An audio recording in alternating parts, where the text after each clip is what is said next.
They say all men are created equal. Shot! Master! I pull out the Glock. Full of suffering succotash, son. One of your nuts is hanging out of your shorts. Real glass! You have a father, but your father's dead. Hi everyone, welcome back to the Too Sweet podcast with Lucy and Estelle. And today we're back with our October special episode pretty early on in October because we've just finished watching the Mr. McMahon documentary on Netflix. And if, I don't know, you might be living under a rock, but this is a 6-part documentary that's just come out, 1 hour episodes, and it's all about, as you might have guessed, the life of Vince McMahon. So we wanted to run down our thoughts, review the series, and just discuss it because it's very, very interesting. So, I guess just to start, what was your sort of initial thoughts? Did you enjoy the documentary, Estelle? Yeah, I enjoyed it. I watched it quite fast. It was easy to watch. Thought it was well produced. What about yourself? Did you enjoy it? Yeah, I agree. It was, well produced, like you say, well edited and stuff, and it was quite enthralling as well at parts, especially like towards the middle. I felt it was really it was exciting and really good. It was good. Definitely, it's not perfect. I do think when we'll get into it, there's certain, bits of history just. Well, we're not touching that. That doesn't really fit. Oh yeah, of course. There were certain main characters throughout that it would focus in on, and leave out other people, sort of thing, and very, very obviously, as it would be, WWE centric. So, no other wrestling company in the entire world exists, guys. It's all about WWE and Vince McMahon from the very, very, very beginning. But you would expect that. Obviously. So. Yeah, and it was produced in 2021 for the context. So I think when you put it into perspective like that, because I know Jim Ross commented that he wasn't used, and he was like, "Why the hell wasn't I utilised?" But I suppose it makes sense when you think. I mean, even nowadays, why would they want to use people outside of WWE? Because as you said, it's very WWE centric, and it is supposed to be almost the way I kind of read its original messaging, because now we have the subtext of Vince McMahon. Well, we've always known he's a predator. It's so weird to word, like we've always known he's a predator, but now we know he's like, you know what I mean? Since I don't want to use the word allegations because it's not allegations, is it? It's truth. Since the sex trafficking, and all that has come out, and more people are speaking out about it, it adds a totally different tone to it. But I think you need to look at like its original intentions, which was it's supposed to be a media piece to catch up casual fans of wrestling with the history of WWE. I think that was point A. But I think point B is the name of the documentary, which is Mr. McMahon. And to me, what I found more interesting, because obviously point A, we're wrestling fans, we're caught up. Perhaps, in a... It's not really new to us. Yeah, it's not new, and it's a bit a bit weird, all of us that you're hearing all these tragedies and you're like, you're not fazed by it because, as we said, wrestling fans. But to me, that was the second part that was so interesting, is where does this character start? Where does it stop? When was this character, like, when did it fully assume his ego? Himself talking about his own psyche, like an absolute sociopath. To me, the psyche of Vincent Kennedy McMahon and the interpersonal relationships that he has with people and the way that different people perceive him and the way that he perceives himself was just absolutely fascinating to me. Yeah, I totally agree. And that's something that was definitely I think a motif from the first episode was like, oh, who is Vince McMahon and how close is it to the Mr. McMahon character? And they said it so many times. I sort of started rolling my eyes when they said it, like, oh, he's perfect at blur. He knows how to blur the lines between reality and fiction. It got repeated so many times that it did become a bit repetitive. But it is really interesting because I don't know whether he truly believes it, but he kept on saying in the interviews like, "Oh, it's totally different. The character I play on TV and myself is totally different, and no one Well, really he knows contradicted who." himself a lot, didn't he? Yes, a lot of times. Like, one minute he would say that, but then there'd be times where he would allude to the opposite. Yeah, So, but overall, I agree, he seems to have like this distinction in his mind, but I suppose that's because of the reprehensible things his character's done. In the year of 2024, he can't exactly be like, this is me. yeah, yeah, exactly. And I think it is sort of in like a hindsight thing, and oh, some of the things we did back then, you couldn't do it now, but it was a different time. How many times did he say something like that? But Yeah, for sure, and a lot of the people who were giving the interviews in the documentary were like, "Oh, he's no one knows him. No one knows the real him," and like I don't even think his kids do, to be honest. yeah. Yeah, I mean, the opening episode where he's just like, I wish I could tell you the real stories, holy shit. Like, that was like his first fucking line in the first part of the interview. I think that kind of says it all, doesn't it? Like, Yeah, sums it up. Sums it up. And then also that sets the precedent for like you can't really well, you can believe what he says, but you know he's covering a lot of stuff up. Like just because he's just said it to you, he's not telling you the whole truth. He's literally just admitted to it and he's laughing about it. So the whole everything that's happened, we will never know probably because he's just said that he's never going to tell us. yeah. So, I think if you're ready, do you want to start running down episode by episode? We're not gonna like say everything that's happened, obviously. We're not gonna patronize you because we know, like, that you know, like us, that you know the narrative of WWE and everything that's gone on from its inception till now. But we are just going to touch on like the most interesting parts if you're ready to Yeah, do that. yeah, sure. Let's jump into it. So for me, episode one, the main thing that I kind of got from it was his childhood, and I thought that was really Yeah. interesting. I will say I feel like the start and the end of the documentary are the most interesting because, like I said, the Attitude Era, ruthless aggression, we know it verbatim. It's And WWE loves the Attitude Era. It loves it. It fucking loves it. It's just, do you know what I mean? It's like, oh, we were victorious over WCW and Ted Turner. How And many as a times we're WWE going to tell fan, this story? Like, yeah, they love we that know it. narrative. It was the glory days. Remember when everyone loved it? Remember when we had a South Park episode and all that? But so these parts that are kind of like the more untouched parts were highly interesting, and especially since, like I said, this going into who Vince McMahon is, childhood plays an absolute massive part in who people become. However, it still didn't massively go into his childhood. Um, it's not Yeah. like they interviewed, I mean, obviously his parents are dead, he can't interview his parents, but they could have interviewed people that he went to school with or Hmm. people around him or his peers. It was still very much, how do I put this, like self-contained within his own autobiographical narrative. He still had full control over how that was being perceived. That is so Um, true. Yeah. but I suppose, like, the illusion of of uh, of the character Vince McMahon and how he became that. Yeah, I mean, you've got to go back to the presence of, well, the lack of presence of his father growing up. The fact that he grew up dirt poor, in a trailer park, and that he was abused. He was 100% emotionally abused, but by his father, by at the bare minimum, and that actually does have like third party witnesses. As far as his mother, he says that his mother's partner, his then stepdad, physically abused him, and he's also alluded to the fact that he was sexually abused as a child by his mother.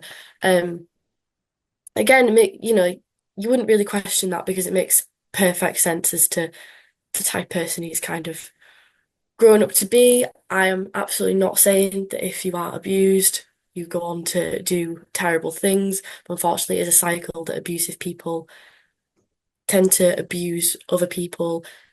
Um, it's like it's not a large majority, but it's certainly a pattern. and seeing as man's got no help, man's got absolutely no emotional help. As soon as he's like a teenager and his brain is starting to develop, and I guess he can make sense of these childhood experiences, he's then exposed to his father, who just Like, absolutely stunts his growth. And I suppose that is that kind of parental approach, um, that traditional be a man, almost don't sell your emotions growing up. I know that's like very typical of that boomer generation, Gen X, even millennial generation, I'd argue. But yeah, just just absolutely crazy. And it was crazy to see him like getting emotional about it as well for me because he's not really an emotional person. You don't, and when you do see him getting emotional, it's over wrestling. You don't really see him getting yeah, emotional over his interpersonal, familial, platonic relationships or friendships.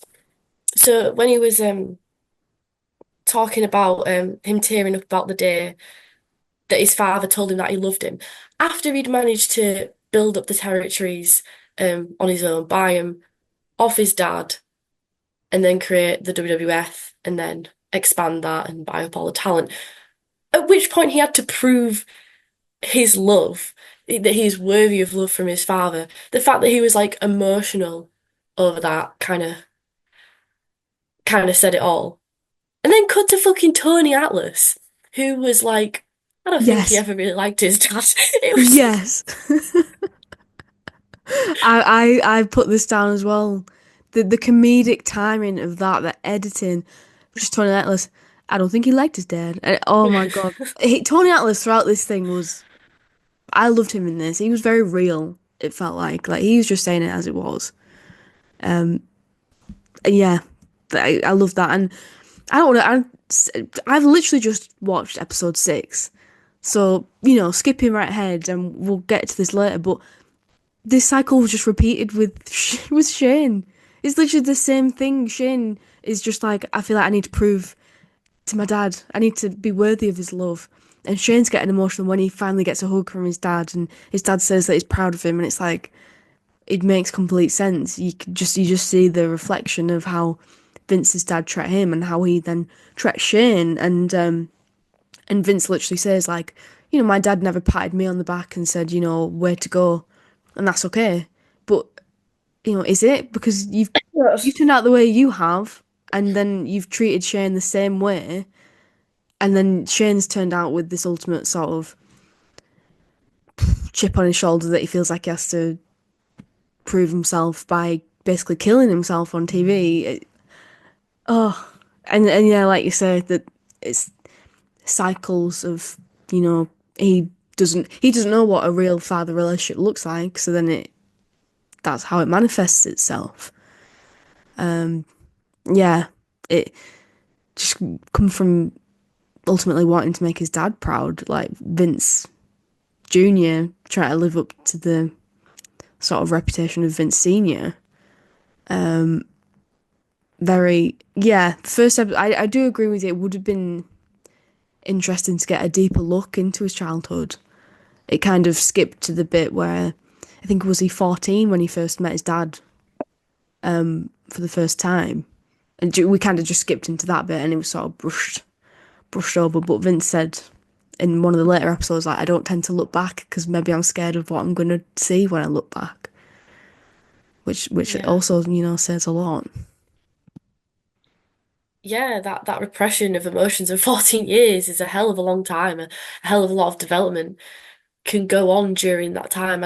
I'd love to know like how Linda kind of alluded to it, like, oh, at school he was the bad boy, but that was later on in his life during high school when he was more like getting involved in the wrestling business, sort of shadowing his dad, as it were. Um, but what was he like as a child? Like, was he timid? Was he outgoing? Can anyone else speak of these like abuse allegations? He said that he liked to And fight a lot, didn't he? That I just remember that he would fight. He'd get into fights, and if he won a fight, then like he'd feel validated after winning a fight. yeah, yeah, it's so you've got this person from childhood who's grown up in this volatile environment, no father figure, and the father figure he had was you know, aggressive. That's what he's been shown, and then he meets his dad as for, and I just can't believe that. Like, imagine that, like your whole life you're in the dirt, and then you meet your dad who's got wealth and prosperity and success in his business. You haven't seen that, and Mm, rather than being angry, although maybe he was because he's not telling the full story, but rather than be angry and be like, "What the fuck? Like, where were you?" You know. You seek that validation, which I guess makes sense because when you're a child, no matter what, it's still your parent, in it? So you're still always going to go and seek that validation. So I guess that does make sense, but it's still it's still an absolute mindfuck. And then the fact that he then gets brought into the world of wrestling and these larger than life characters, and when you think as well what kind of operation his dad was running, the territories and how seedy they were, how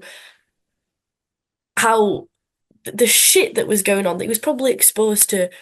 But that, like, I couldn't think of a worse place to bring like a child, a teen, like a young adolescent, um, yeah, to, I um, know, right? not just to the show, but I mean behind the ropes, as it were. When you think of everything that was going on there, I mean, wow, that is an education in something for sure. But yeah, like you're saying, that cycle repeating itself because that is all he knew.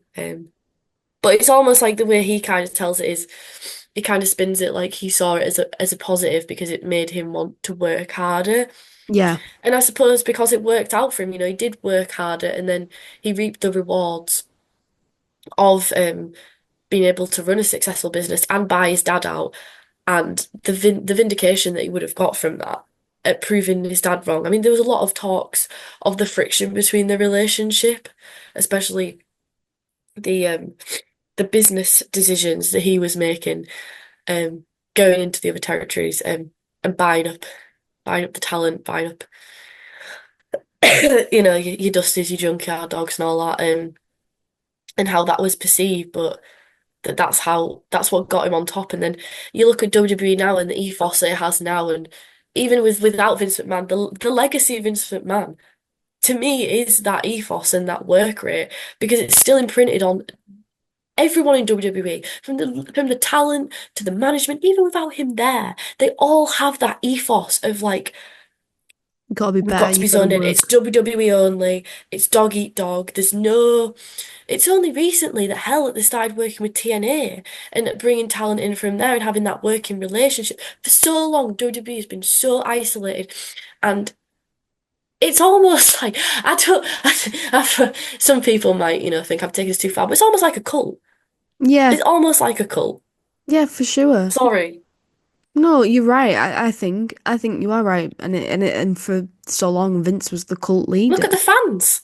Yeah, Look at the fan mentality of not every WWE fan. I'm not saying that. But what I say is that mentality, it bleeds all the way down. and All the calling it way. like the WWE universe and stuff, and creating this set of terms. Like he says in this episode one, he doesn't like the term pro wrestling. It's entertainment, like creating these banned words that you can't say. You can't even say the word wrestling to describe wrestling. Like it doesn't make sense. So yeah, I mean, I don't think it's taking it too far to call it a cult. Yeah. But yeah, I think. Yeah, and yeah. Sorry, I was just gonna say. I think yeah, what you're saying, what we mentioned about Tony Atlas saying, I don't think he liked his dad. What Tony was sort of, I think, getting at was the fact that Vince McMahon Jr. saw the potential to expand to the territories, but his dad tried to stop him, and he was like, it's a respect thing. We don't do that. And Vince Jr. was like, well, fuck you, I'm going to do it anyway. Bought his dad out, like you said, and went and did it anyway.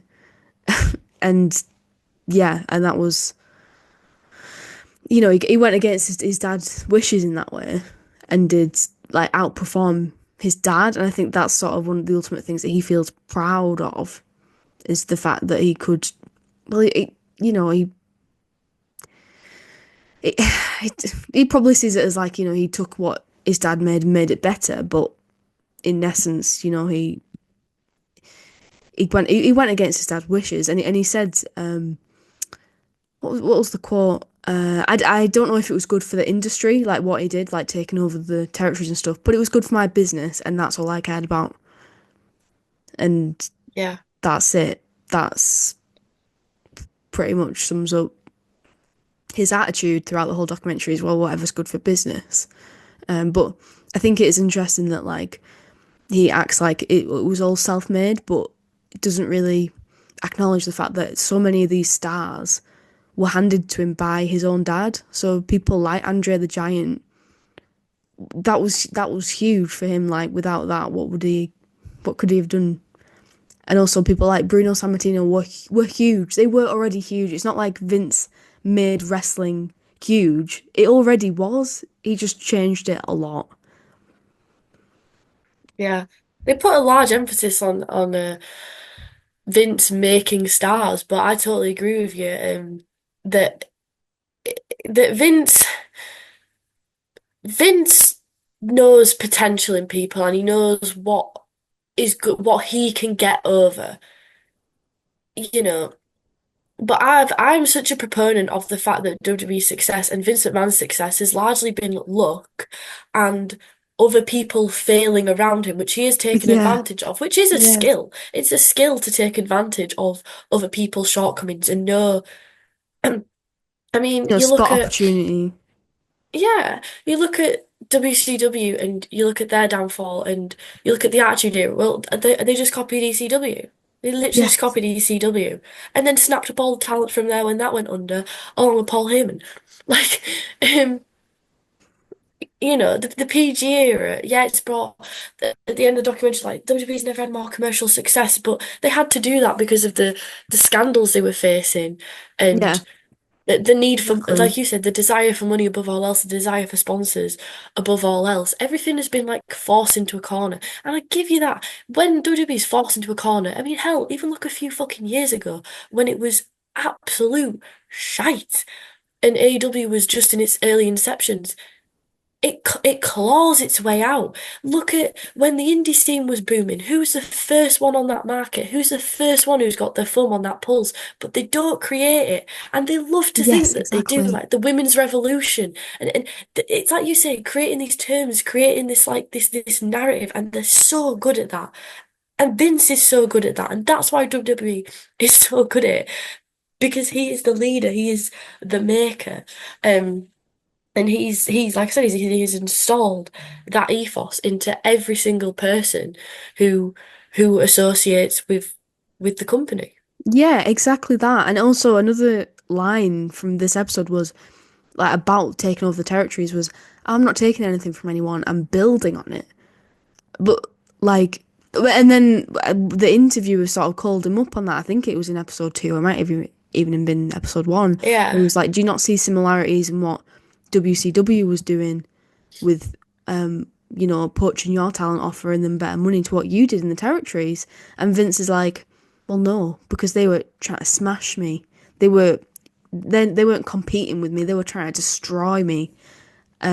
Whereas I was just trying to compete." And it's the same. It is the same thing. It's the same.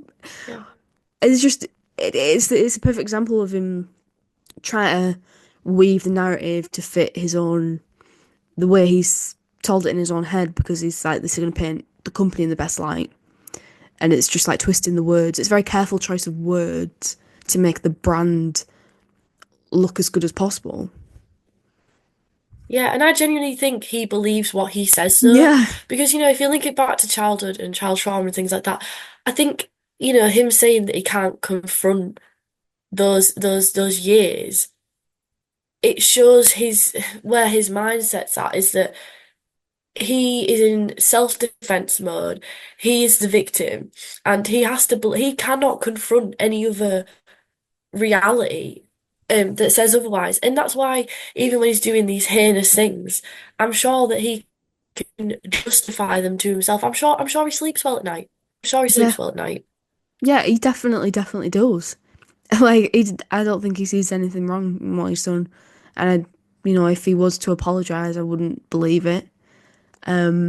And also, what you just said about him, like being defensive and like defending himself and stuff just reminded me of the various clips of interviews that he did that were shown throughout the documentary of when a journalist is sitting face to face with him, giving him difficult questions, and he does get defensive and then he gets offensive even in some cases, and it's just proof that when faced with harsh reality and he feels like he has to be defensive, that struggles to handle it. You put on the spot, you don't have time to craft your compelling narrative and your brand story, then pressure sort of cripples him in that respect. So Yeah. Another thing that I just want to say is kind of like left wing, but I fucking hate Bruce Pritchard. Just want to put that out oh, there. I I know fucking hate him. he Like, I came despise across him so real bad much. in this. He came across the ultimate bootlicker. And I mean, that was Which he difficult to is. do. There was a lot of bootlickers in this, but he stood tall above the rest, especially right at the end. But we'll get to that later. But fuck me, yeah, he was unbearable. Yeah. Um, I mean, yeah, and just also like just in general, the general wrestling of it, of the fact that yeah, he snapped up the territories. He's got WF, he's got that, and then he begins the crossover of mainstream culture, which we have talked about on another episode, the creation of Yeah, WrestleMania. and from the horse's mouth, from Vince's exact words, my vision was to make this mainstream. So there you go. There you go, folks. There you go. I think that does it for episode one. If you want to go to episode two now, so episode two, um, started to go into the a bit more of the darker goings on at this time. Episode one kind of ends on a high. We've got these mainstream celebrities. We've got WrestleMania, Andrea versus Hulk Hogan, um, huge pop culture moments, Yeah, and WF just riding a high. But to me, the work schedule not being on guaranteed contracts, um, and that also linking into the steroid scandal at the time, that there was no time to heal. It would literally cost you and hurt your pockets, and not only your pocket, but your star power. At this time, wrestling's always been very cutthroat, but especially at this time, yeah, I feel like if being a performer, and the space at the top being even more narrower, I feel like as though yeah, why would you want to take time off, and then compare that to today and the contracts that they're on now. Most people, they get paid to stay home, although, in the case of some people, the injury time might be added to the end of their contract. But and the amount of dates that people are working compared to the past, it's completely different. But I also just want to add, like, I've always found that so culty as well. Like the WWE schedule. yeah. It's been cut down a lot, but that old ethos of like, oh yeah, I work 365 days a year. I miss Christmas. I miss Halloween. I miss my kid's birthday. And they're like flexing on it like that's not a good thing. Like that is No. not a good thing. And you can see that when Jesse Ventura tried to create the union and fucking Hulk Hogan snitches on him. Oh How my God. brainwashed do you have to be? Yeah, yeah, Honestly. exactly. Yeah. So the narrative of this episode, like especially like yeah, what you were just saying, they wrestled while hurt, 7 days a week. Jesse Ventura wanted to start a union, and Hulk Hogan confirmed it in 4K that he grasped on him. Think if can you imagine as well not being like, oh, in hindsight, like no regrets. No, he Dappy was no proud. regrets He this was man had. he was almost proud of it, wasn't he? And he was like, "Yeah, well, they will try to go behind Vince's back," I went up to Vince and I told him and blah blah blah.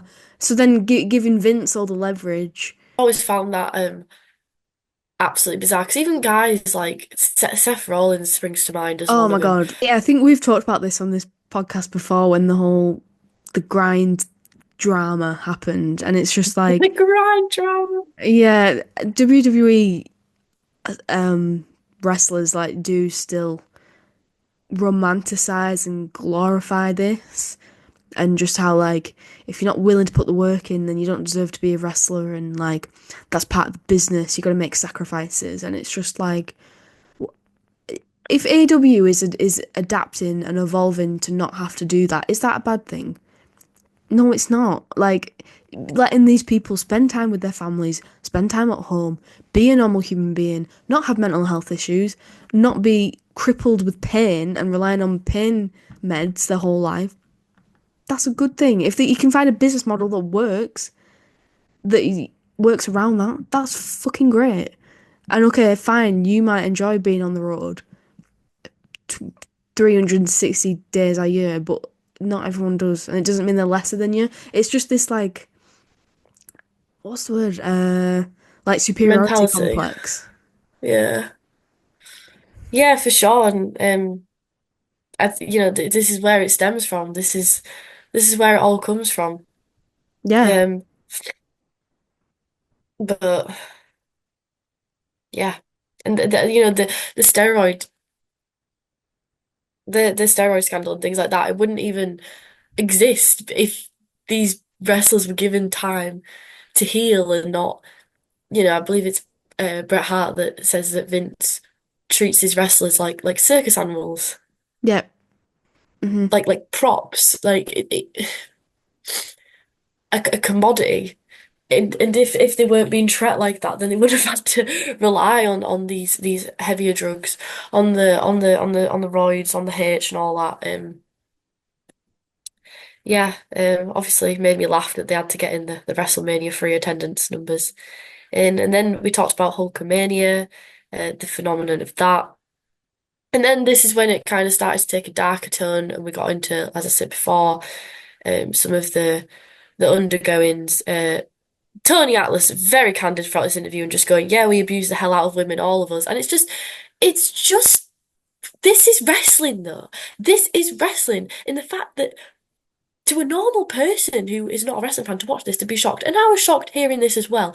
But to me, I'm like, this is just how it's so crazy how in wrestling interviews and documentaries and whatever, that they will just these old timers will just say whatever the hell they want We and abuse have the hell no out of women. shame. Yeah, No and shame. because they know they can do it and nothing's gonna happen.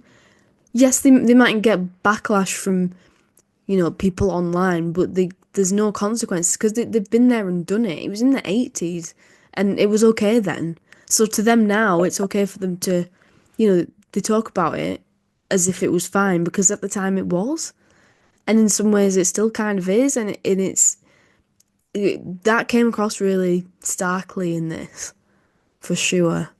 And when you say it took a dark turn at this point, when they're talking about the Ring Boy scandal. Now, this, I don't know about you, but I didn't actually know about this, so I sort of, No.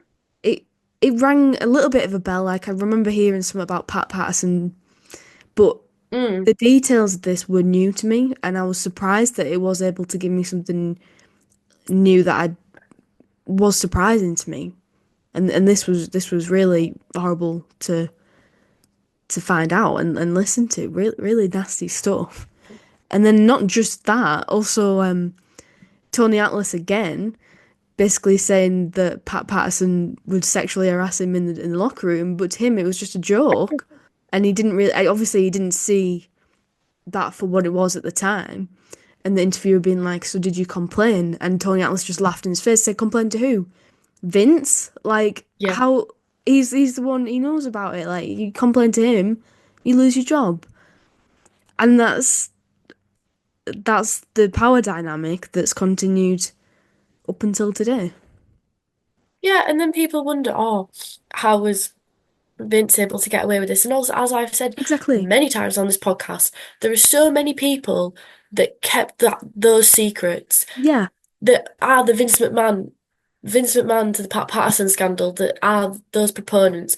Every one of his boys, The Undertaker, Hulk Hogan, the big names, The Rock, Stone Cold, John they Cena. all knew. And many of them also, Stone Cold, have had serious abuse and domestic violence charges in general anyway. They all know. And there's no way that they don't. And that isn't getting into the executives and production and PR who've been around him for years. It's it's not necessarily just the people who are doing these things, but it's the people that turn a blind eye. And I'm not saying that Vince started sexually abusing women after Pat Patterson. I don't know how long this has been a pattern for in his life.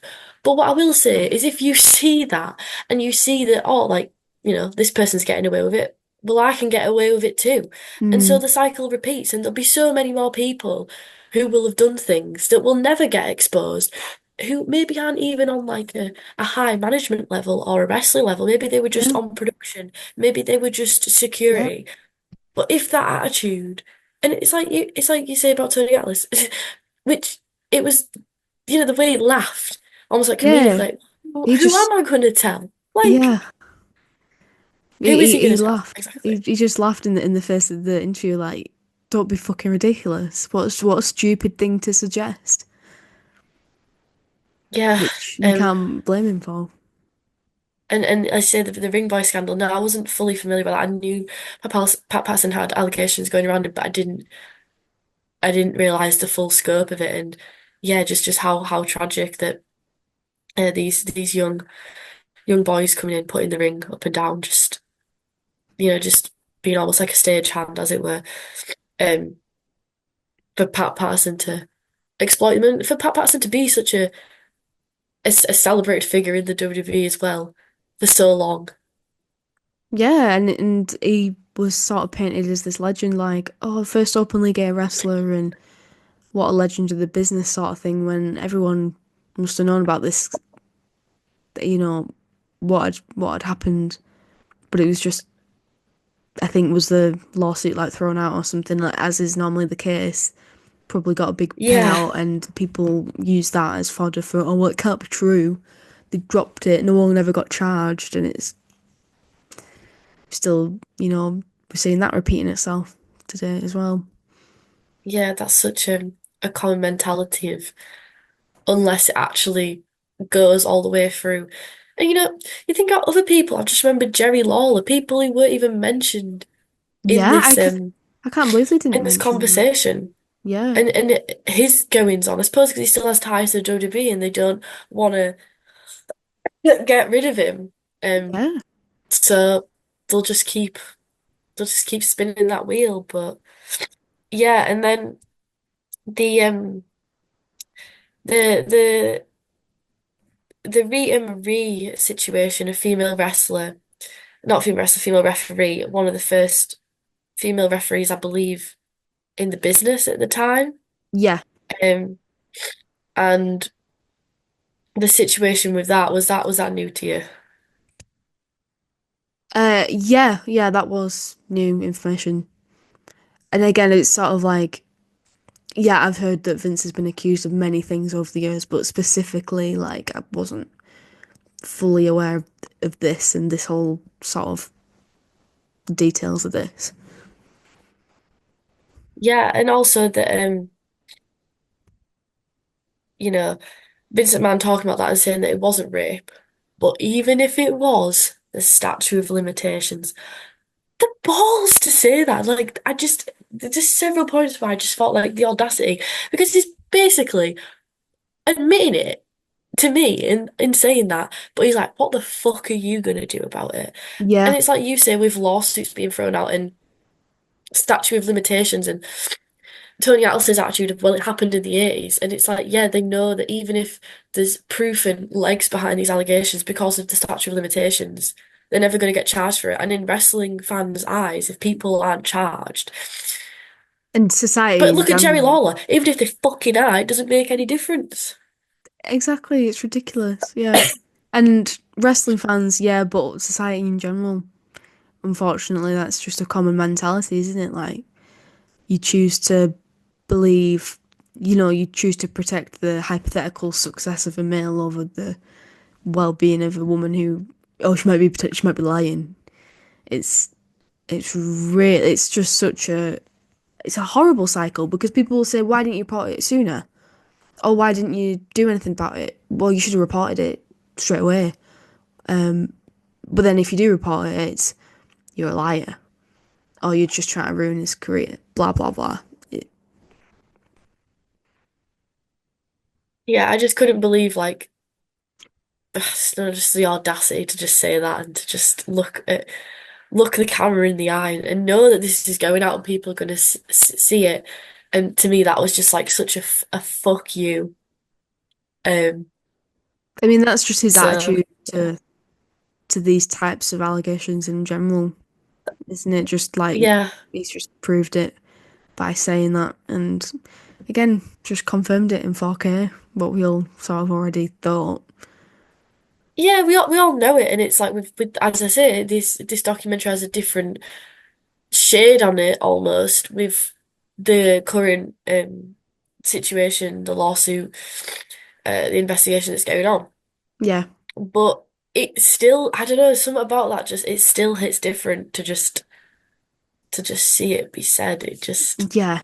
it's like wow, Also, wow, as well, okay. like the interesting thing with this was that I didn't write down his full name, but Phil, someone who was like a journalist, and he was the FBI informant, and he said, well, yeah, I'd say it to your face, I did inform the FBI of the things going on in the WWF because I'd write about it in I think it was the New York Times, and the FBI would read it, and he totally owned that, and he was like, Yeah. why doesn't anyone care? There's a sex trafficking ring in the WWF. Why does no one care about this? Why isn't this front page news? And I love the fact that they got him in to do the interviews because, this could have easily been a WWE propaganda piece, but having someone like that involved, even if it maybe wasn't the most balanced piece of, documentary in the world, that made it more balanced because you had this voice of this person who was very openly critical of Vince, and he has been since the 80s. Yeah. Yeah, and it's like, what is the original point of this documentary? Um, Yeah, for sure. Like, Vince, it's almost like they wanted to, even without these allegations, they wanted to push him out and get it to that for it to be on Netflix and the partners and the stockholders. And at the time, when Vince took his original step down, Stephanie and Hunter assuming much more prominent roles, it seemed that they did, although they wanted it to be a Fed good, look at all the tribes WWE had, anything bad they wanted to associate with Vince yeah, to almost like justify, like, oh, it was, there's some crazy shit, but don't worry, guys, because he's gone now. yeah. But then you think, what would happen? What would have happened if this most recent lawsuit hadn't gone through? For some reason, that didn't happen. Then what? What would this documentary be like? Would it be completely different? Well, they didn't really talk about it, did they? They made mention of it, and then the final episode, they were like, he didn't come in for his final set of interviews, but it didn't really play into it, I suppose, because it's with the FBI at the moment before it's even going to the lawsuit. They're still doing the investigation, Well, so yeah, it's not really federal. something that they can talk about. So I guess what we got is what it were. Really, we just didn't get that final set of interviews. Um, yeah. So if we go on to episode 3 now, Hmm. um, this was just kind of the early days of just prior to the Attitude Era. Um, WCW. WWF, yeah, taking a lashing from WCW, and notably Wendy Richter being screwed out of her title by talk about sex trafficking, Moolah, and the Montreal screw job. Um, yeah, one thing that I found really interesting was McMahon referring to Bret Hart as a nip and tuck.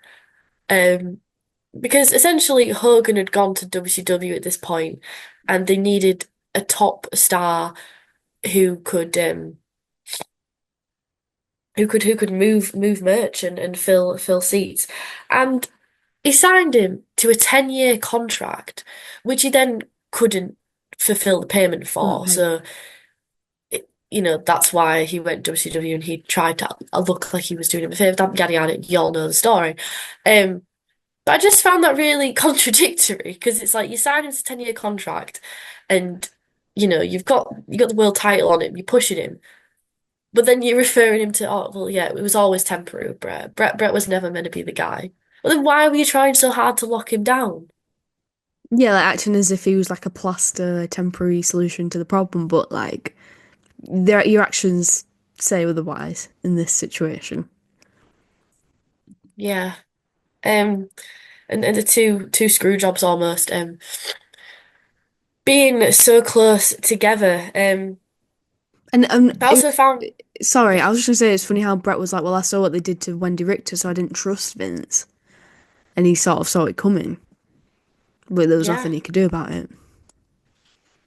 But I think as well, like Hogan testifying for Vince during the steroid scandal, Hogan was more than just this great wrestler that Hulkamania brother and he got asses into seats and fans and women and men loved him. He was also his right hand man throughout all of these things, and there's that cultish sense of loyalty, even when he's in an opposing company, even when he's supposed to be prosecuting on the prosecutor side, making a statement against him. Brett wasn't that guy though, and I think that's the real T. Is Brett had a clean image. He's a cranky fucker, is Brett. Cranky Yeah. old man. Bloody boomer.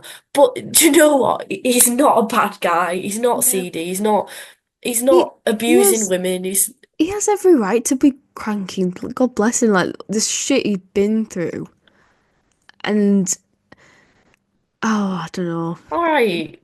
But Dax Hardwood. no, Simmer down. I know. But I will say that they talked about the click and the click curtain call and like the click hugging in the ring. I will say that Brett had a complete overreaction to that, and that did make me laugh. Like, just the ultimate hater. He said they killed wrestling that day. Like, come on, Brett. He That is, bless dude. him. But I think my point being in that is He's it's not that not just corporate shill, is he? yeah, it's not just that he's looking for. He's not just looking for someone that he can get over with the audience. It's that corporate shill, but more than corporate shill, it's someone who can be like, who can be exposed to that dark underbelly of operations that are going on and be cool with it and cover his ass. Yeah, be blindly And that loyal. mutual covering. Yeah, blindly loyal and Brett wasn't about that. Um, yeah, it's wild the relationship that Hogan and Vince have for sure. It's And the dirt that I don't even think these two like each other. I really don't. At this point, it's just this person has stuff on me and I have stuff on them. yeah, right. That's That's so the real thing. true. It's like mutually beneficial. It's Ted Turner and WCW, as you went into earlier, talking about them snatching the talent up. They're gonna squash him like a bug. But I found it really interesting how Bischoff talked about how he never refers to me. Bischoff, the on-screen uh, manager. I'm running the creative. I'm doing most of the booking. Ted Turner's he's just the face of Warner Brothers. He barely has anything to fucking do with it. Of course, he's going to push that his opposing wrestling company is going to squash Vince like a bug. But Bischoff is the real figurehead of that movement, and the fact that the ego of Vince to never refer to him by name and never acknowledge him, yeah, only when they hired him themselves later on, is really interesting. yeah, and Eric made a great point about that when he said, well, of course Vince was going after like Ted Turner attacking him because he wanted to paint himself as the underdog.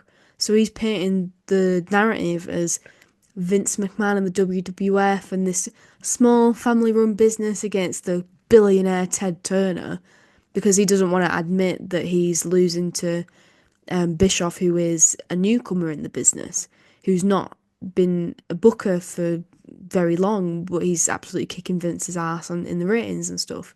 So it's again it's Vince shifting the narrative so that it fits him, and it's like it's not McMahon versus Bischoff, it's McMahon versus Ted Turner, this giant, this media giant, and that was excellent. That was an excellent point from Bischoff. Very well made, I thought. Yeah, not often, but a broken clock can be right 2 times a day, can't it? Uh, yeah. The garden, as you referred to, the click, um, and the breaking of kayfabe, and I loved Cody Rhodes's feature on this. I thought that was really well done, um, because out of all of the modern wrestling stars, I think he is the best one to be there because obviously his dad, his brother, him growing up around the industry. But his takes just as a fan during Yeah. that time, and just being like, yeah, it was fucking awesome. It was so cool. And then, like you say, The Undertaker, Bret Hart, it killed the business. Yeah, they're fuming about it. They're absolutely fuming, and it's hard. I guess maybe from our perspective now, it's hard to look back on that and understand um, why the reaction was like that. But I think from watching the Queen of Villains documentary, they sort of did this in her like last match. Was they did a similar thing where like they swapped tag team partners, and that fucking Mm. went down a fucking treat with the crowd. And this was in 70s slash like early 80s, I believe. So it wasn't like an unheard of thing. It's just a different part of the world, obviously, very like different, separate, but not unheard of in the wrestling business. So it just again shows how isolated WWE was in that sense, and still is to an extent. Yeah, yeah, absolutely. I mean, you can compare it to now and what people have to say about wrestling now, AEW, and, you know, is it just old school mentality? And even us, we have to challenge ourselves sometimes because we have, our biases and our things that we believe wrestling should be done a certain way, but it's just interesting because it's like Mark Calloway, you sat in your own home, like with your bandana on, like in bloody sweatpants, talking to the camera about like what are you on about? Like, come on, like come on, like it's just times are moving, times are changing, like, The and clip you're of benefiting from that too. yeah, yeah, so true. And the clip of him, so funny. This backstage clip, he was talking about how, he's like an old school kind of guy, and it was so important to keep kayfabe. And there's a clip of some wrestlers playing video games, in like the early 90s, it looked like, and you can just see the Undertaker rolling his eyes. And it's Oh like this yeah, it's that. man, he's been a hater of video games since day one. Well, his daughter's all about the business. His 11-year-old daughter. She saw those knee slaps and she was like, I'm not about that. Yeah, she knows the work when she sees one. Yeah, it's just, but it's like you say though, but it's easy for us, I guess. But at the time, like how groundbreaking that would have been. Um, but the only one to get punished from that was Hunter. Lol. Lol.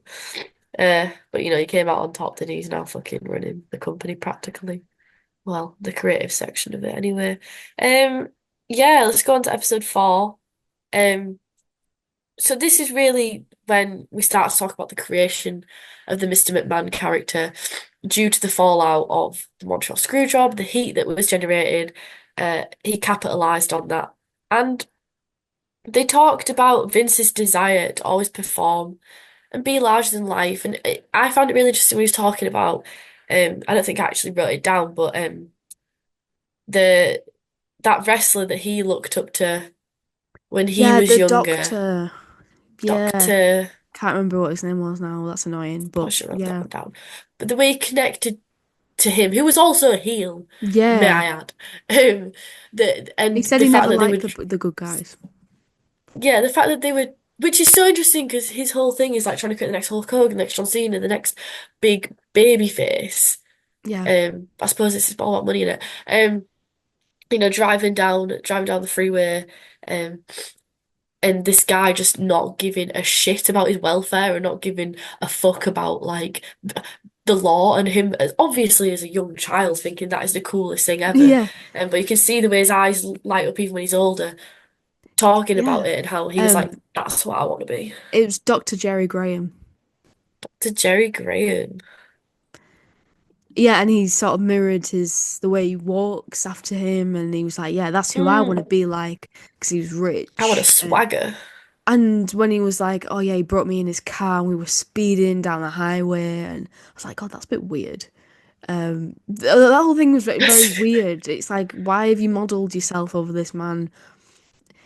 But it definitely was a really interesting insight into his brain. Like this is who he idolized Yeah. as a child. Yeah, and then we got into the Attitude Era and talked about all that. And then he said that he has no personality traits that he shares with Mr. McMahon. But as you say, all the other wrestlers who were interviewed were like, it's just an extension. Yeah, he said there's none whatsoever. There's no similarities whatsoever, and it's like, what? Surely you don't you can't honestly Be fully. fucking for real. Yeah, like no one's gonna buy that. Like really. He said that he modelled it on all the things that he hated growing up about the Right. rich people that he would see. But then every time he talks about these influential people, including his father, he speaks about them with such like respect and such, even when they're doing terrible things, he looks up to Yeah. them. So it's Yeah. completely contradictory. Yeah. Yeah, it is. And how can he not see that in himself? The fact that he's a billionaire, treats people like shit. I guess he doesn't see it as him treating people like shit. Absolutely. Did you have any other notes for episode 4? Because to me that was all. God, that one was pretty brief. Well, I did. One thing that stood out to me was that you can tell why Brett and Sean don't get along because I felt like their personalities were so stark in this. Just like that outlook's so different. Brett takes everything as seriously as life and death, whereas Sean was very much, in the attitude era, like, well, it's not that deep. Let's just have fun. I'll go out in my underwear, etc. That sort of stood out to me. But yeah. Oh, and also it was funny that what we were just talking about, like when they asked the question, like, what are the similarities between Vince McMahon and Mr. McMahon? Hulk was the only one who said they're exactly the same. Hulk Hogan was the only person who said they are exactly the same person, and what volumes does that speak? Yeah. Okay. What do you think? Do you think they're exactly the same? What's your take on it? Yeah, I do think they're exactly the same. Yeah. The only thing is he can be, of course, it's an extension because he can be more unashamed and unabashedly more himself because he's got the fucking barrier of kayfabe up. Yeah, and that's So exactly what Sharon Mirza was talking about. So she is an author who was doing some of the interviews in this, and that's what she was saying. She was sort of trying to explain how he plays this character on TV, so it gives him plausible deniability. That it's not him. Oh, it's not really him, and we're entertained by it, and it's this character, and we laugh at it. But he's sort of using that maybe as a facade for him as a real person, and this, the things he actually does. But you put up the barrier of the ridiculous character, which her takes were really interesting, and I have read her book, and it is very good, and it's like mm, referenced a million times in my master's dissertation, which is about the speaking out movement. So yeah, her input was very valuable and very interesting. The only other thing about this episode was Owen Hart's death, and was that this episode? yeah, episode 4. No, I didn't So put a note down for that. well, it was towards the end of the episode, and I felt like they didn't really, they covered it They obviously, didn't show like the hook. yeah, and Owen Hart didn't really get any sort of, he didn't really have any personality in this. Brett was a big character in this, so Owen Hart was pretty much Brett's brother in this, so we didn't really get sort of the emotional investment, I don't think, in Owen as a person and his passing. I don't think Although, Martha signed off on it. right, that makes sense. That makes sense. Um, but that was obviously like a big, emotional part of the documentary. But especially Brett openly, candidly saying, "Did they murder my brother to get back at me?" And him saying like, "This is the thing that went through my head." And I feel like Yeah. you can probably understand that thought process of Brett, like everything that Vince did to him. But obviously that ended up being proven, that it was a genuine accident. But yeah, this was definitely like a heart-wrenching moment for sure. And also, the controversy of Vince choosing to continue the show after Owen died, and everyone knew he had died backstage, so the only That people who didn't just, know were the live audience. yeah, and his good friends, Jeff Jarrett wrestling as part of that show, JR getting the call and having to just make that call moments after watching um Owen fall to his death. And I agree, I think Owen would have been, not Owen, JR would have been a great component of this documentary, even just for that. But the Yeah, Dark Side of the Ring episode is really, really good on it anyway. So like if you haven't seen that, which I'm assuming you will have done, just go watch that because it was really good and it has Martha on it and she explains and the kids as well, and explains his who he was as a person because Owen is always overshadowed by his death. It's the first thing people yeah, talk about is his yeah. death. It's really sad. Um, but as if you see the hook and the way it releases under like hardly any pressure, and what it was originally designed for, I believe it was for releasing the sails. Um, on like a small like boat. And if you just look at that, it is just absolutely harrowing. But and Owen Hart is just one of those things that you could just talk about for hours and hours and hours because it is just absolutely insane. And I think we talked about one of the other episodes about just how like it's easy to get desensitized to it and Chris Benoit because it's infamy. Yeah, It's almost not real because it's just so infamous yeah. within wrestling. I do think that watching it with Ian, um, who didn't know any of this stuff, he knew sort of bits and pieces because I sort of told him, sort of helped Yeah. me to sort of experience it a little bit differently because I sort of see his reactions and I was like, oh no, I know what's coming and I know it's gonna shock you and it's really sad and that I think that made me sort of especially the Owen Hart thing because when the Montreal screw job happened in the last episode I was like, Ian, you think they can't get any worse? You just wait because it's gonna get worse. And so yeah, I think yeah, you can definitely become desensitized to it because we hear these stories a lot. We talk about it a lot.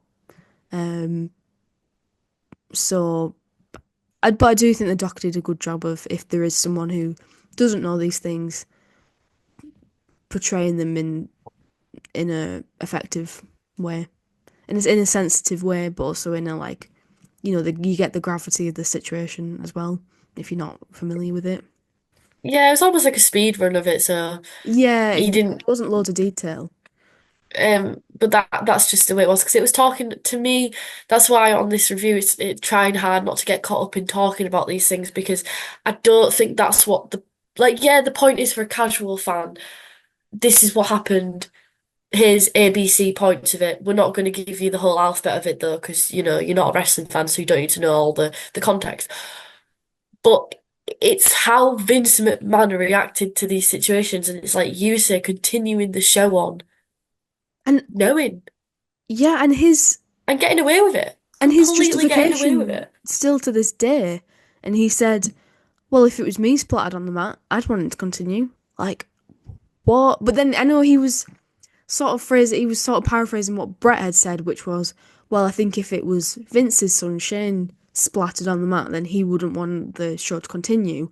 And Vince said, "Well, yeah, I would. Even if it was me, I'd want the show to continue." And it's like, Such a crazy hill to die on. yeah, Isn't it? You could easily just say, I'm sorry, I was wrong about that, but he doesn't seem to have that ability to apologize and admit he was wrong. Even about things like the XFL and the fucking Bodybuilding Association, which were objective failures. He's, he can still say, oh yeah, like, that failed, but it's not like he's saying, I was wrong or I failed. It's just like you can't take accountability. Yeah, yeah, for sure. And just going back to like Vincent Mann character, because I know I asked you like, do you think it's the same. For me, I had the thought of when I learned that wrestling wasn't real as a child, I could like separate people in my mind. But there's Yeah. just certain people that you just don't separate. One of them being Paul Heyman. You Yeah. know, like you just don't separate. Like that man lives the gimmick. That man Mm. is, and I loved him during these interviews, but I could listen to that man talk all day, every day. He's a good I could, storyteller. he's this great storyteller, great storyteller. But there's no, like, he's so wrapped up in the gimmick that you could never ever have a sit down interview with Paul Heyman and him tell you candidly, like, look, this is what happened in ECW, da da da da, da da da, I Yeah, didn't right. pay these guys, like, it's such an elaborate show. It's such a carny. But as a child or like, growing up, it's like I couldn't distinct that. And I was okay with that. I was like, okay, this person is who they are often on screen. And Vincent Mann has always been that person to me too, of what you see is what you get. Hmm. I never for one moment growing up was like, even watching these angles, I never, I didn't, does anyone actually feel like that? I'd love to know. Has anyone?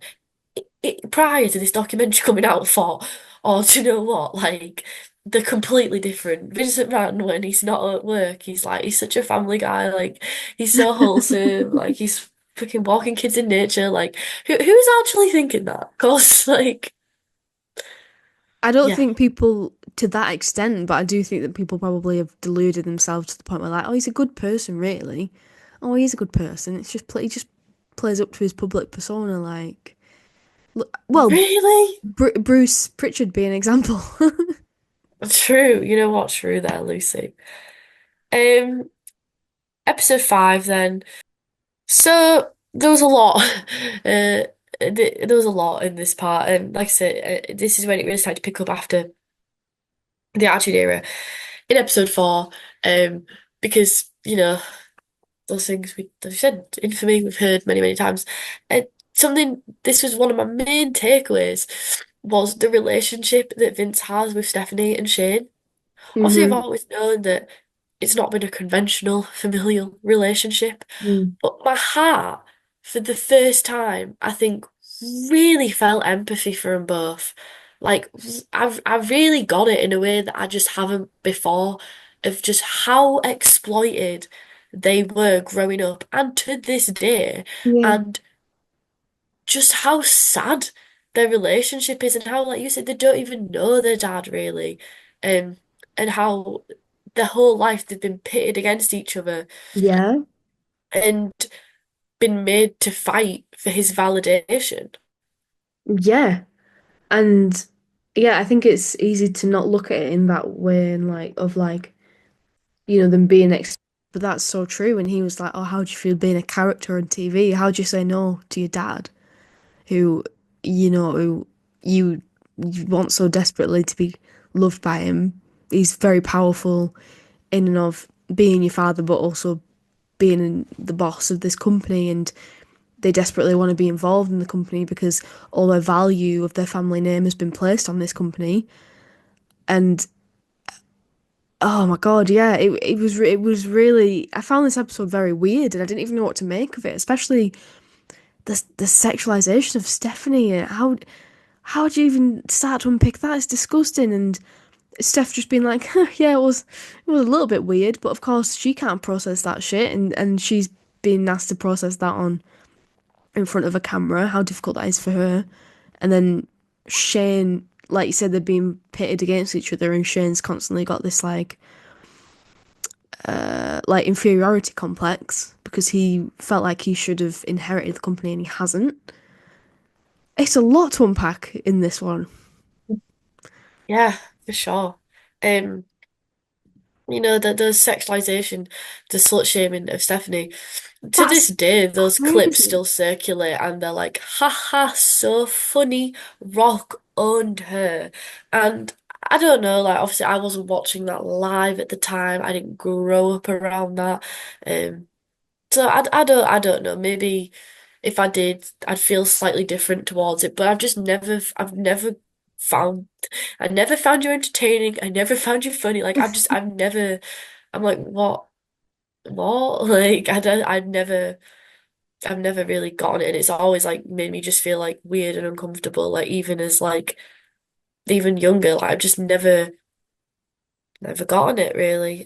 How fucked up when the crowd was chanting slut at Stephanie, who, by the way, like in kayfabe, was apparently drugged and forced to marry Triple H. She's been blamed for that, just as a side point. Chanting slut at her, and then her dad is backstage doing this. Like, oh, that's money. What?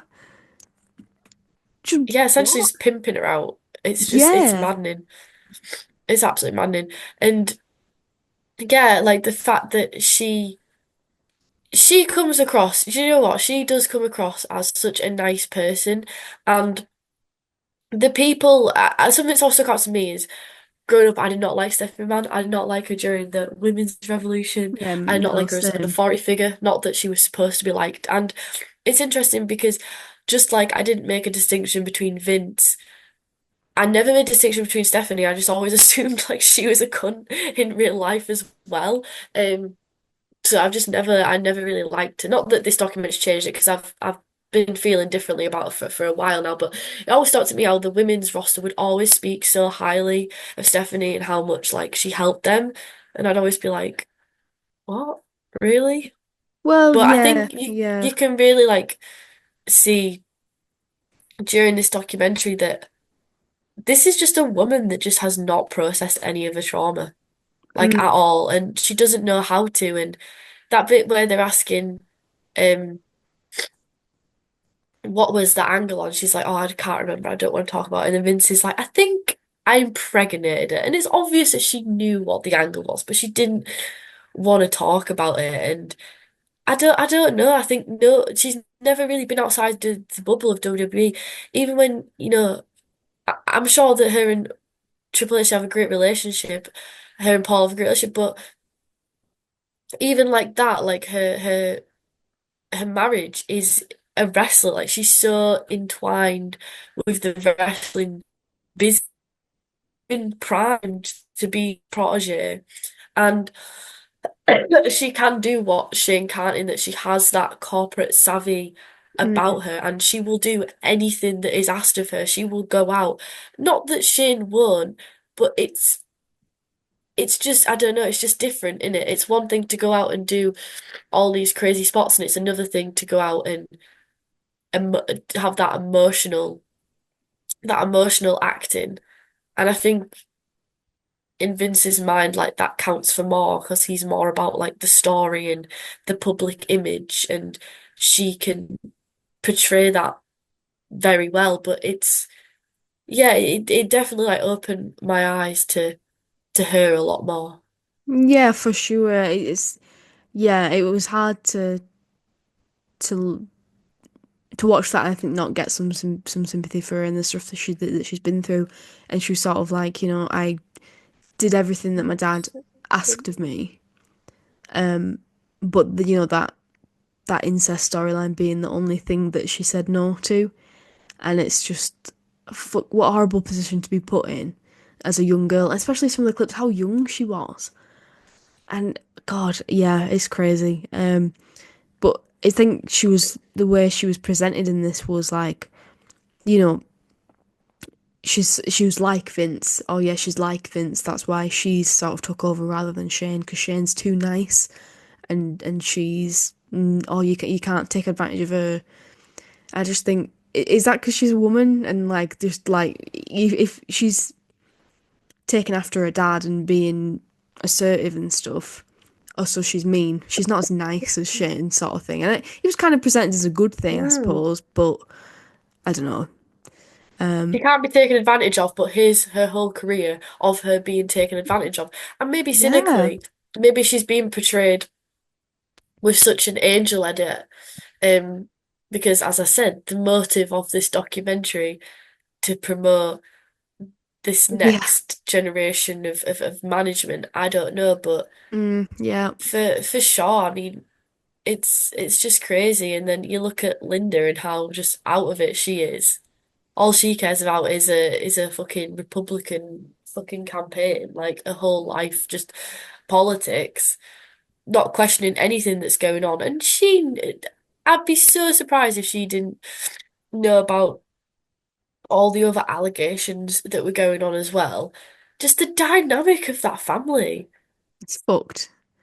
It's But fucked. then you look at how Shane is with his kids and how Stephanie is with her Well, kids and how yeah. they seem to have, but from the outside, obviously this is all just outside looking in, we don't know, but they seem to have like a good relationship. So Well, yeah, that cycle's so been broken, I think her kids are like, I don't know how old her kids are, but they've not been, ever been on television as far as I can remember, like Paul and Stephanie's kids. Thank God. So, you know, we're making a bit of effort. I think they're still quite young, to be fair. Obviously, there's still time, but, we've not had them, even Shane's kids, who are a bit older, I believe, like, keep them out of it, for fuck's sake. Like, let's keep them away. Maybe they've learned, hopefully, from their own childhoods that it's not nice. yeah, But yeah. and what about Vince calling Stephanie selfish for not wanting her wedding to be aired on pay-per-view? I mean, It's just another example, isn't it, of him trying to just take advantage of her, use it for business. yeah, boundaries just absolutely non-existent. Mm. Yeah, I mean. But it's so you can see her struggle in trying to separate her dad, her boss, and the character. Yeah, and and she says like, I call him Dad at home, but I call him Vince at work. It's like it is literally as if it is two different people. Which is so like how do you wrap your head around that? But I suppose she's had to do that because imagine that's your dad doing especially the angles that he was doing during the Attitude Era. You'd have to have a distinction, surely. Yeah, y like you said, there's no boundaries, so you have to somehow create some sort of boundary if you can. And also, and it's funny that you mentioned Linda as well. Like she didn't really want to get involved in wrestling, but she was involved. She was pretty much forced to. And I have to say, I think Shane came across quite well on this. He sort of came across like the only one with some real sense, and he was like, "Well, I thought this storyline was stupid, and I thought it was too far. Blah blah blah. I was against it, and stuff like this." Yeah, he came across as the more sensible one of the family. He was actually framed as sort of like the black sheep of the family. That's an actual quote that someone used in one of the interviews to describe him. But nonetheless, he's still very desperate for his dad's validation, and that's shown in all the dangerous stuff that he ended up doing in the ring. I know, and those spots are just absolutely crazy. Even down to his most recent one at WrestleMania, where he jumps off the cage. Yeah, it's like you're a 50 something Even year at that old age, man. Go sit at home and read to a book. prove his his return and that he is worthy. Um, it's it's crazy, and the fact that I believe he said that he got like a hug and a pat on the back that day, and Yeah. how rare that was. It's just that repeating of that cycle, like you say. Mhm. Mhm. Yeah. I think this episode was very sort of focused in on just to take a different, just to shift it a little bit on the treatment of women. and it very much Yeah. exposed the sexualization, objectification of women during this period, the Trish Stratus stuff, but And she her was. attitude. Yes, yeah, that's what I was about to say. She was very much seemed okay with it and cool with it, like giving these interviews, and she didn't. Obviously, we don't know what's behind, the what she's presenting to us, but she didn't seem to hold any bitterness about it. But if everyone around you is acting like that's normal, and also if you have to confront the fact that you were exploited or you were treated a certain way, that's a lot harder than having to just laugh it off. And as Yeah. women in general, we're taught to just laugh it off. Mhm. Um, God, like I can think of so many times where I've been put in uncomfortable situations, people said things to me. And I've just had to like laugh it off and in the moment. And I never there's moments that have like really stuck in my mind and I'll never get to confront that person. I'll never get to because it's too late now. It's on a much smaller scale, but it's too late now. But I think about that moment and I'm pissed off that I never said anything in that moment. But I just like when those comments said to me, everyone was laughing.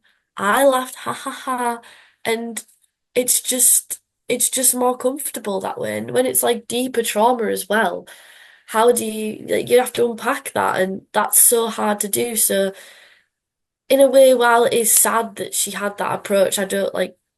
Yeah, I'm not like mad at her or anything Yeah, because I definitely not. understand just how difficult that is, and it's just self-preservation, isn't it?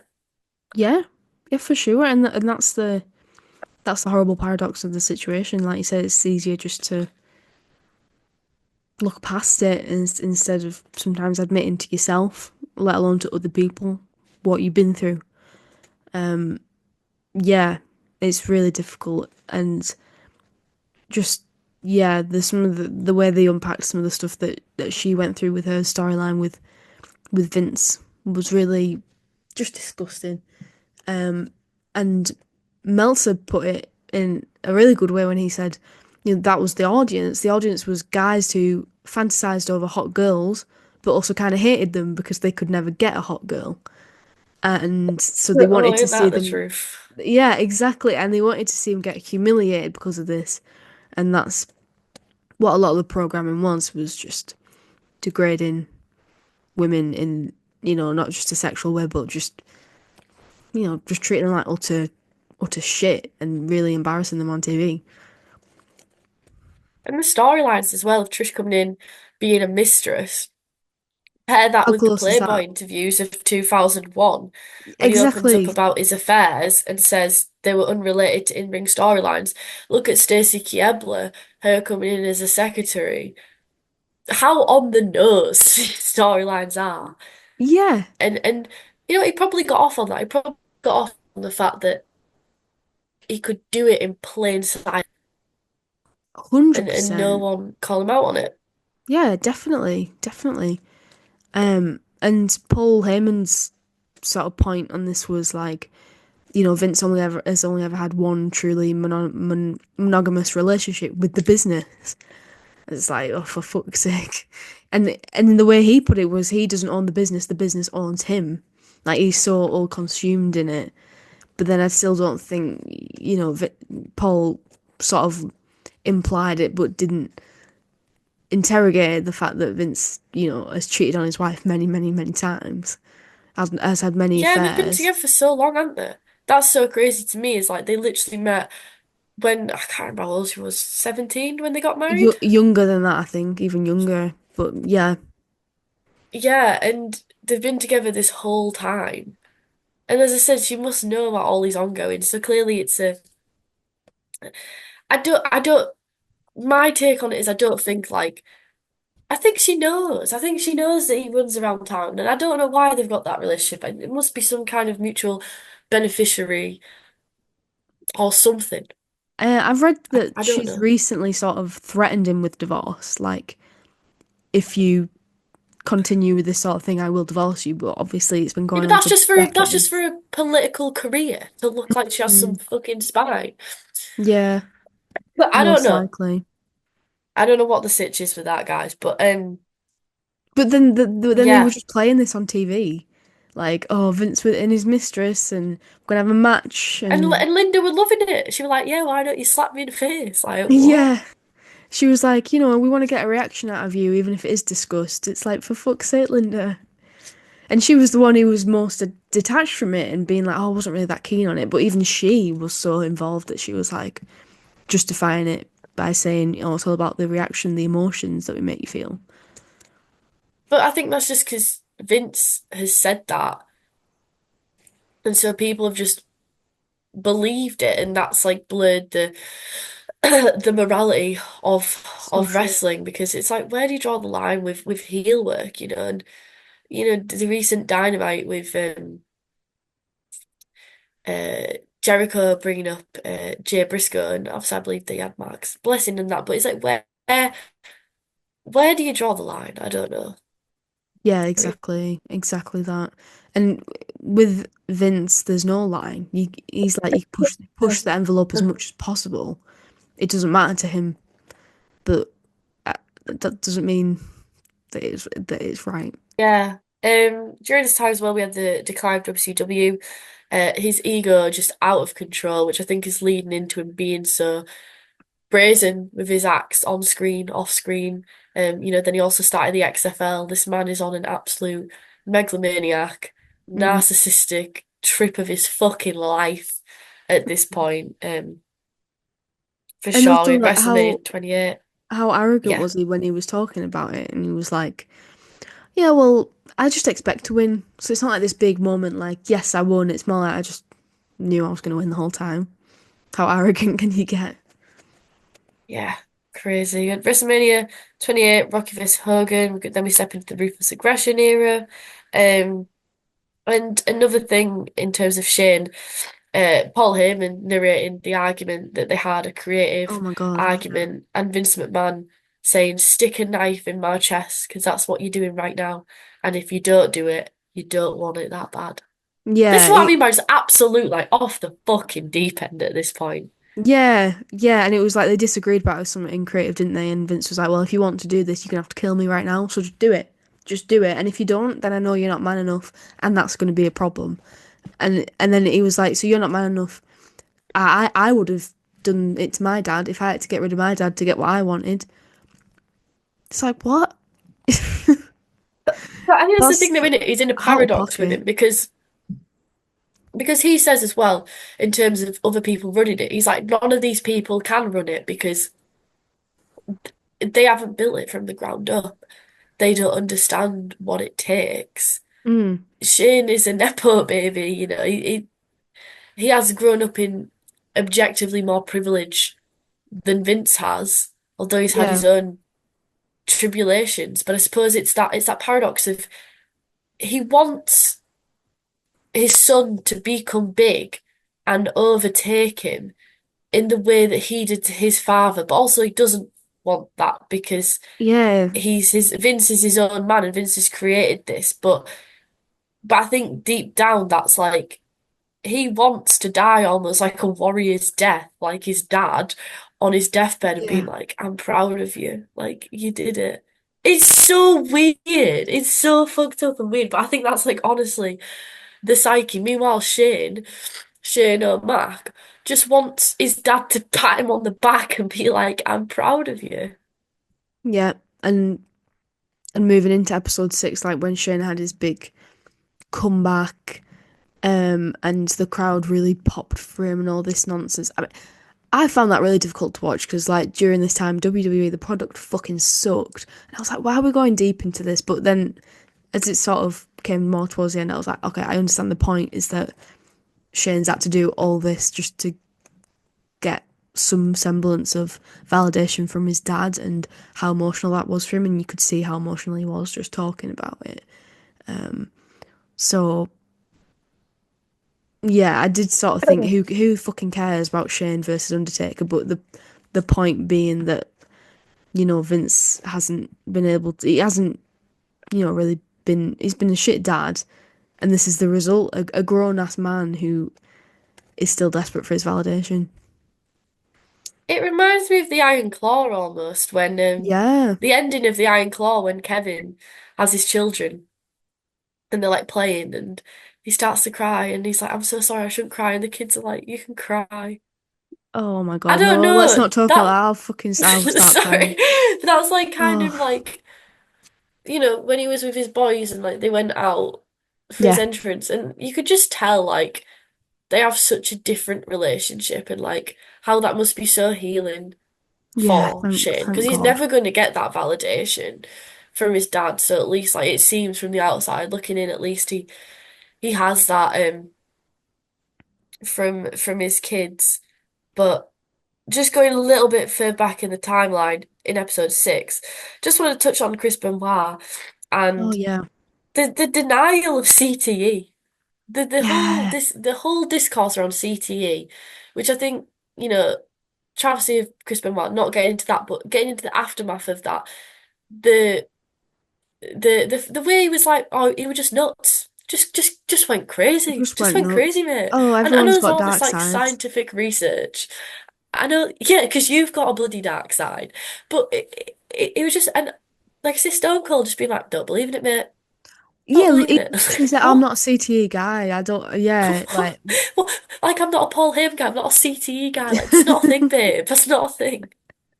this the science is there, my dude. That's like America, though, isn't it? It's just like, well, not just America, society. It's like, here's a piece of science. It's been proven by experts. I don't believe it. Don't believe in it, Just mate. don't believe in getting vaccinated, mate. Just don't believe in it. Just don't believe in antibodies. Don't believe in viruses, bro. Just don't believe in an immune system. Just fucking mental. Um, yeah, but that's what I mean is everything that it's WWE's had to do, and then they'll repackage it, and they'll be like, yeah, now we do a wellness policy, and like we do a drugs test, Look and at we us. don't do We're we leaders. oh my God, AW did a chair shot with a gimmick chair. Oh my God, that's so bad. Pearl But clutching. yeah, what the fuck, bro? Like, you don't even believe in it, and you only did it because of pressure, Yeah.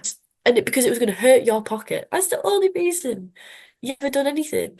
And it took the ultimate tragedy for that to happen as well. Like, how awful that it gets to the point where a guy, Chris Benoit does what he does, and that happens for them to, investigate and take it seriously. Why does it have to get that point? It should never ever have got to that point. That's the mean it though. It always has to get to the extreme end. Yeah. And when it starts to hurt their brand and their image, and then it's like, we'll do something. And we'll twist it so that it makes us look as good as possible in the aftermath. Like, wow, look at us. We pioneered this amazing, you know, research, this wellness policy. Just just going back on the Shane thing, the one thing that I found really interesting is all the talent that's close to Vince being like, he's like a father figure. He's like a dad to me. Yeah, And then he's like the world's worst father to his son. And his son can't even get like a pat on the back. And yeah. it's like that meme of Happy birthday, John Cena. You're such an angel. Love you. Oh, Shane, HBD, cakes and candles, my brother. Like, what? Like, it's Yes. so twisted. Yeah, and I think that juxtaposition was done on purpose, and that was definitely effective of like Shane doing all this to get a little, a shred of love, and then all these other people being like, yeah, he's like a father figure to me, and it was just person after person saying, oh yeah, he's like a father figure, and yeah, and just like he's the patriarch of this business sort of thing. Very weird way to look at him, but I guess if you feel like he's giving you all this guidance in your career and stuff, then that's how these people view him, and I think they're kind of blind to his misgivings in that sense. But people always like, my, something you always hear in interviews is my relationship with Vince. My relationship began, da da da. Our relationship. And it's just so abnormal the way these people talk about it. Like, So yeah, so I used to like knock on his door and that he didn't give a shit. But then suddenly I started to get over and then our relationship and then suddenly and it's just like I'm not trying to like AW good or anything like that or even TNA like but no one ever has been like oh Billy Corgan, Dixie Carter, Tony Khan. Like they've never been like my relationship that they're like a parent to me. Like what? Mm. And do you know what? Fair enough if there's like the odd person that like you have that relationship with. Like fair enough if the odd person you connect with on Mm. that level, but every single person to have a Yeah, parental right. relationship.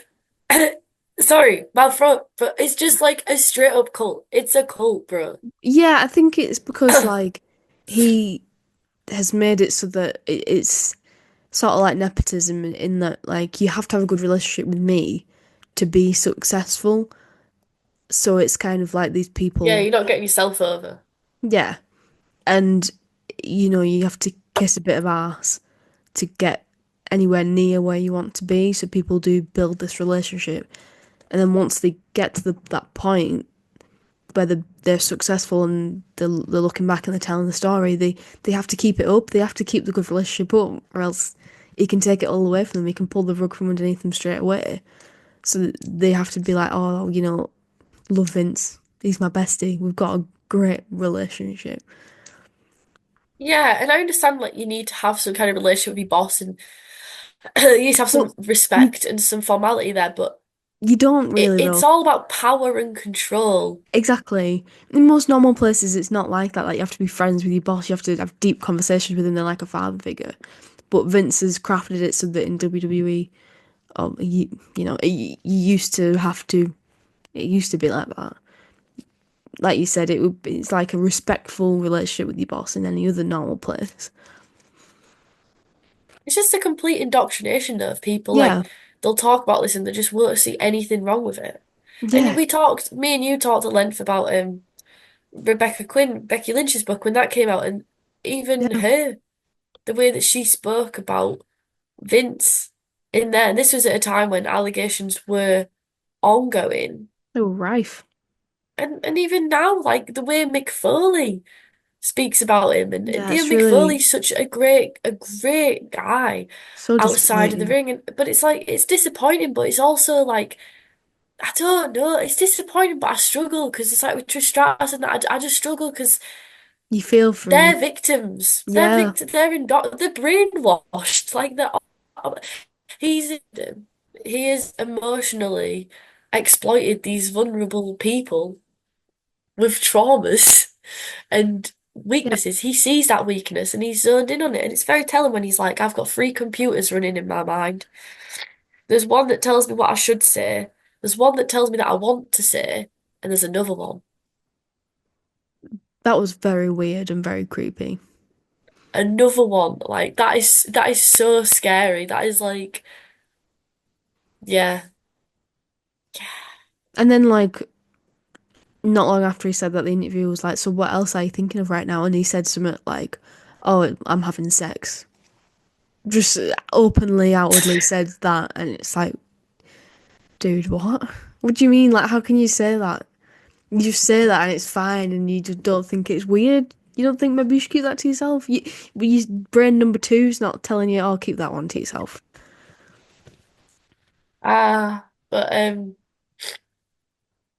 yeah, I mean that's my episode rundown unless you have anything else that you caught your eye while you were watching. Well, it's just this last episode where everyone was basically saying, no, Vince will never retire. He's never ever going to retire. Um, who was it? I can't remember who. I think it was Booker T. Yeah, it was Booker T who said, "What's going to make Vince retire? A nuclear explosion."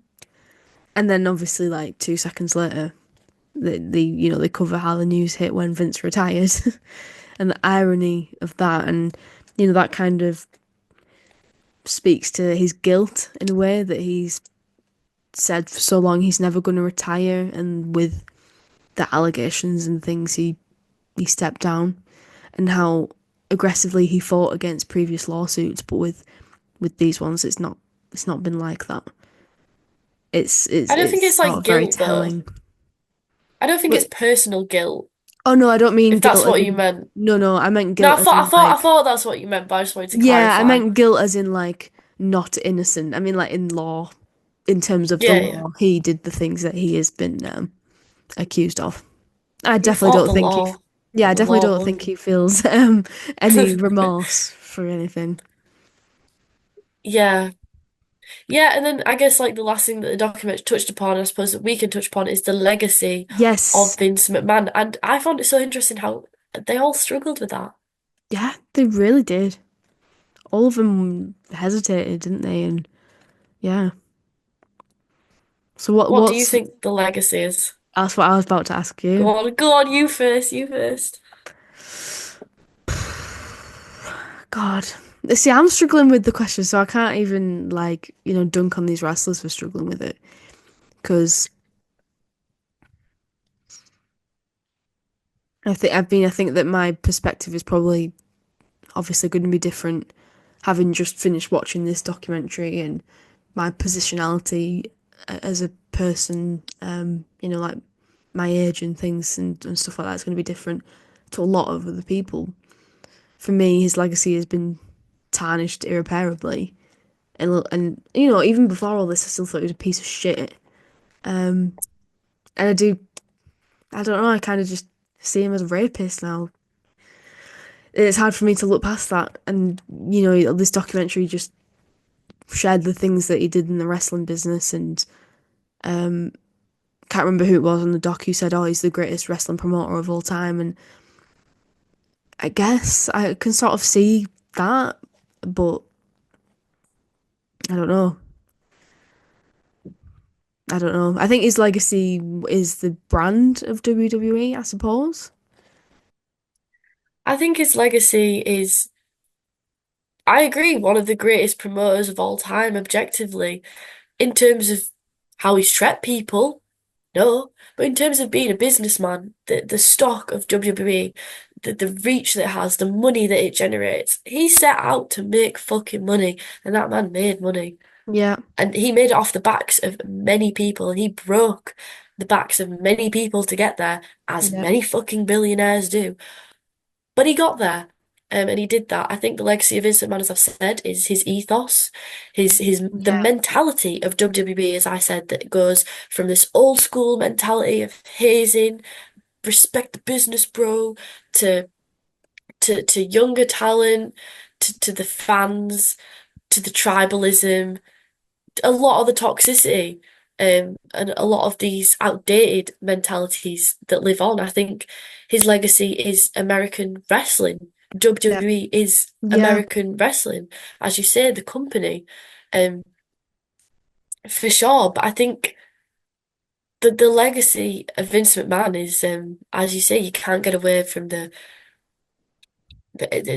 what he's done, the rape and the sexual as abuse, but that has existed long before 2020, 2021.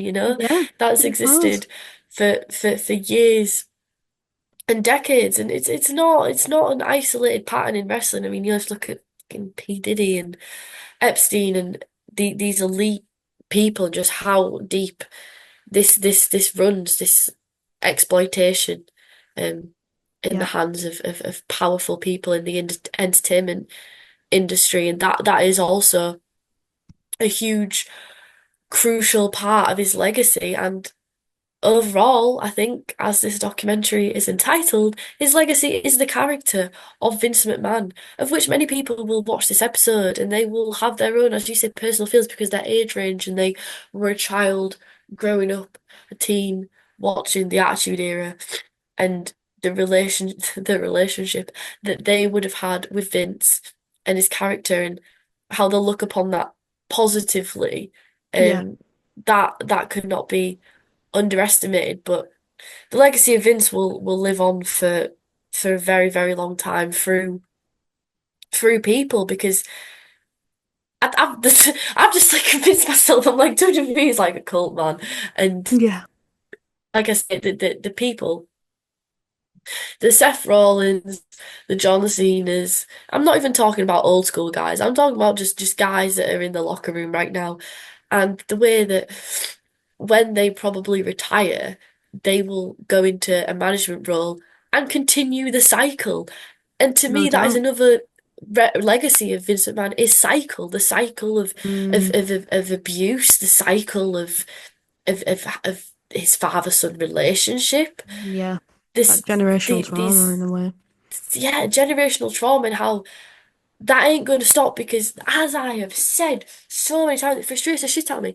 Yes, we caught the bad guy, we caught the bad guy, but it's not answered the fundamental problems. And this is why when people complain about women's wrestling and the issues with, a hot topic at the minute, black champions, especially male black champions in WWE, these problems are so systematic and Yep, ingrained so deeply. And it's not a case of we've caught the bad guy because exactly.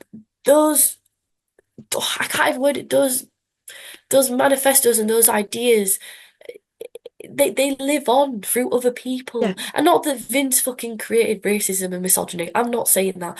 But of course.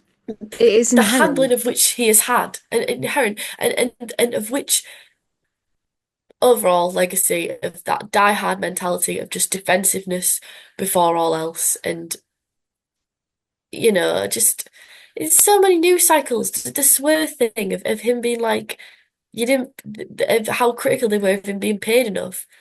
Mhm. And he was like, well, is it maybe because of my race? Is that why you hold those opinions? And then the absolute defensiveness that was faced with, Mhm. that criticism can just not be taken by any front, by the management of WWE, by the talent of WWE, and by the fans, Yep. by the dyed in the wool fans. And that is the legacy, ladies and gentlemen, of Vince McMahon. I mean, that's a roundabout way of perfectly summing up exactly what I think as well, and I think you articulated it in a much better way.